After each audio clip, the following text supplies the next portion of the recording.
Welcome everyone, this is Kerjims channel. Now we are to the next episode of Similarity Champions and Comparison, presented by Wild Rift League of Legends versus the Mobile Legend Bang Bang.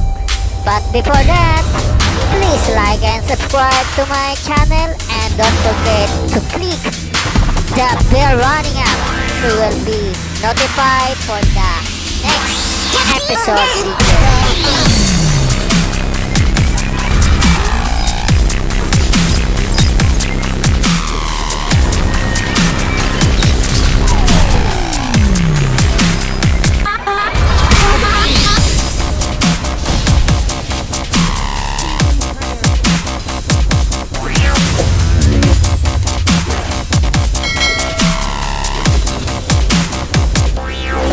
Born from the aspect of justice, Kayle has taken up her mother's sword and vowed to purge the land of evil in an unrelenting crusade. She increases in power over the course of a game, sending wave after wave of fiery celestial fury to serve the unjust their final judgment. The righteous shall prevail. Well, Kayle's passive is Divine Ascent. Over the course of the game, Kayle rises closer to her celestial form, increasing the speed, range, and power of her basic attack.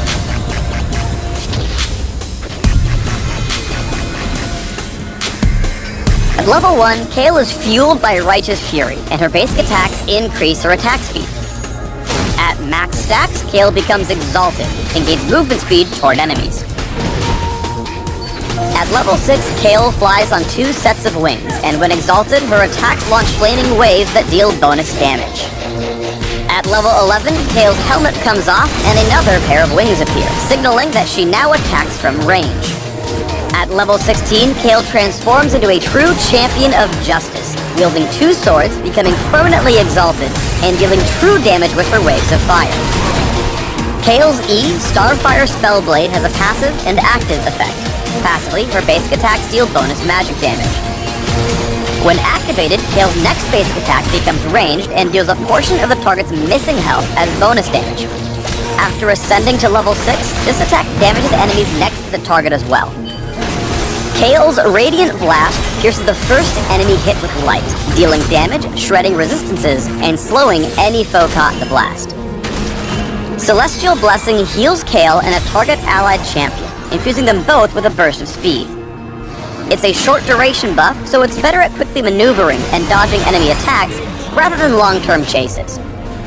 Kayle decides who lives and dies. Her Divine Judgment makes a target ally completely invulnerable for a couple seconds, then purifies the area around them with a cascade of shining blades. Kayle can move while casting, but can't attack or cast other spells until the swords fall. This means it's often better to ult an ally who can dive the enemy team instead of using it on yourself. You'll save them from certain death and massively damage foes at the same time. In order for Kayle to truly mete out justice, she must ascend to her final form as quickly as possible. However, her weak early game can be hell, so you'll need to play safe to avoid becoming superfoods. Rely on Radiant Blast and Starfire Spellblade to farm from range. If you stray too close, or try to wing it in a fight, you'll be butchered where you stand. Calling on allies for aid can spare you the worst of your rough early game. Use Divine Judgment for a clutch intervention, then turn the fight in your favor and get the kill. The Righteous really shines once she reaches level 11 and starts to outscale enemies. Tower dives are no trouble thanks to Divine Judgment, and your rapid-fire attacks will melt enemies easily. Exaltations all around. Once Kayle's apotheosis is complete, take your crusade across the map for the final victory. Lead your own team into the fray, protecting critical allies while condemning your enemies to a swift execution. You'll win the teamfight just as you planned.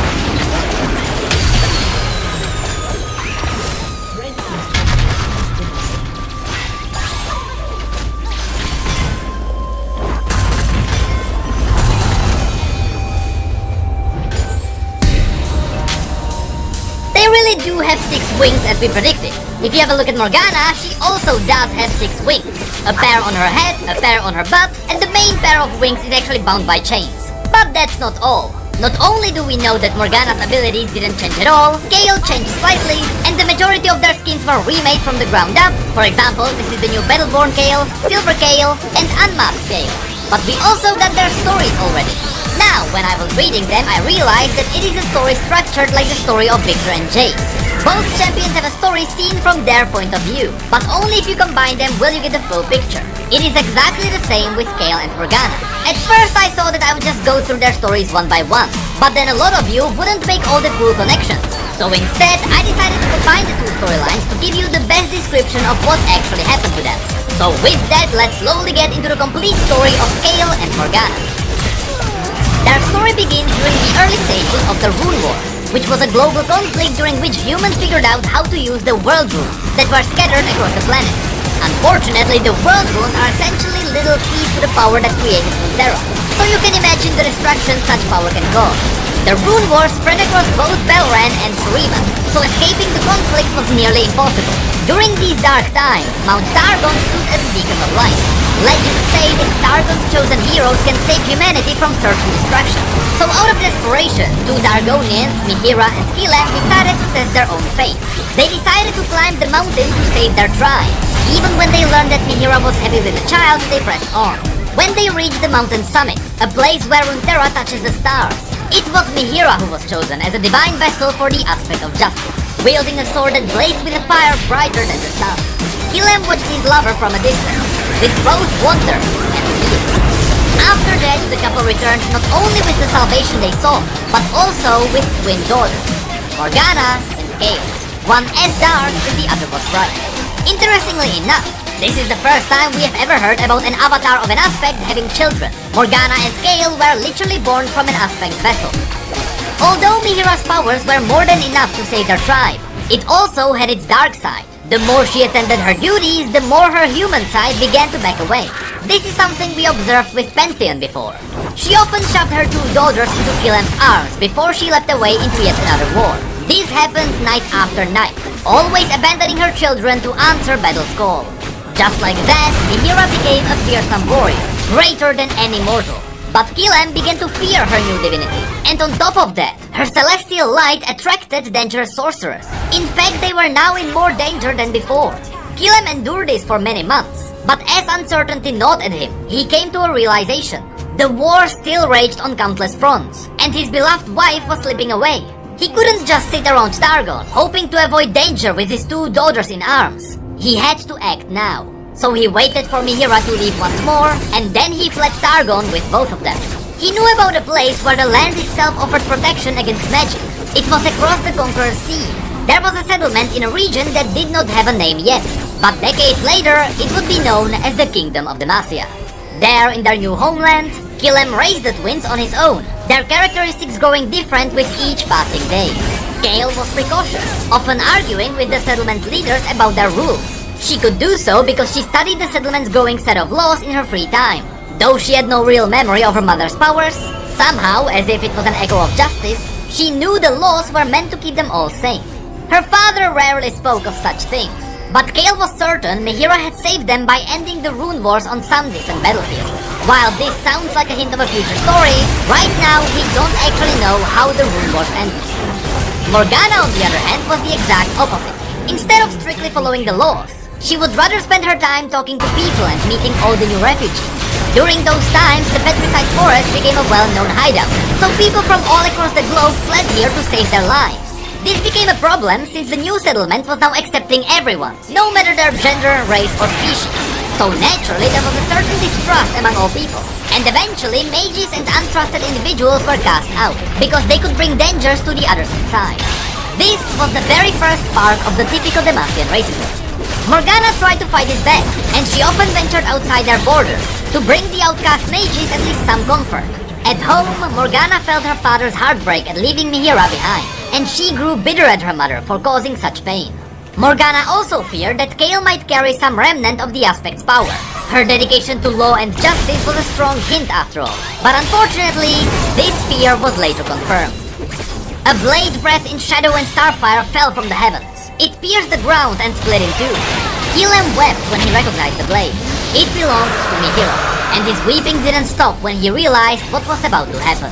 Kayle and Morgana were to become twin angels. Kayle didn't hesitate to pick up one half of the broken blade.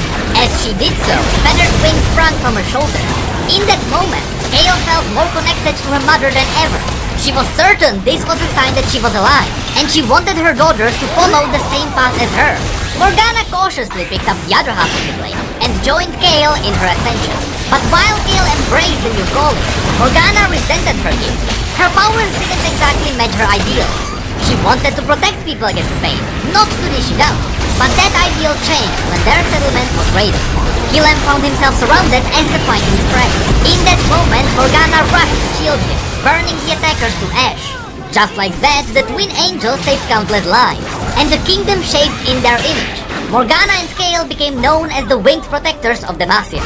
The people of the settlement believed that the girls had been blessed by the stars, destined to protect the newborn nation of Demacia from outsiders. These winged protectors became symbols of light and truth, and were revered by all. Kayle fought in many battles, flying at the head of the growing militia and imbuing the weapons of the worthy with her own sanctified fire. But in time, Kayle's pursuit of justice began to consume her. Seeing threats absolutely everywhere, outside or within their nation, she founded the Judicator Order to enforce the law. One of her followers, called Ronas, grew especially close to her faith. He was her champion that never failed her. But again, on the other side there was also Morgana. While Morgana wouldn't tamper with Kayle's new laws, she was much more forgiving. Sometimes there were mages and criminals who didn't want to cause pain. Sometimes people hurt each other in self-defense. Kayle was far too extreme in her ideology to see the reasons behind these cases. But Morgana was willing to forgive those who wanted to atone for their crimes. This led to a new turning point. In time, Kayle's order saw Morgana herself as part of the evil they fought against. But Kayle could never brace herself to bring her justice on her own sister. So instead, Kayle's champion, Ronas, decided to do what Kayle could not. He approached Morgana and tried to imprison her. Unfortunately, death was the only possible outcome of their encounter, and Morgana was forced to shackle Ronas in dark flames. When Kayle returned to the settlement, not only did she find Ronas dead, but people were rioting. It seems like the nation was divided. Some were blind with Kayle's justice, but others saw the good Morgana spread around. But Kayle could not tolerate this chaos. She swore to bring Ronas' killer to justice, and she summoned Divine Rain of Fire on the city. In Kayle's eyes, she did it to cleanse the city of its sins, but it was obvious that she was affected by rage. Morgana had to act quickly. She shot up into the sky, raised her blade, and met Kayle in close combat. Kayle knew that if she was to purge darkness from mortal hearts, she had to start with her own sister. The two fought with equal force of clashing light and shadow. Every time their blades met, arcs of blinding light and burning darkness lashed down at the buildings beneath them.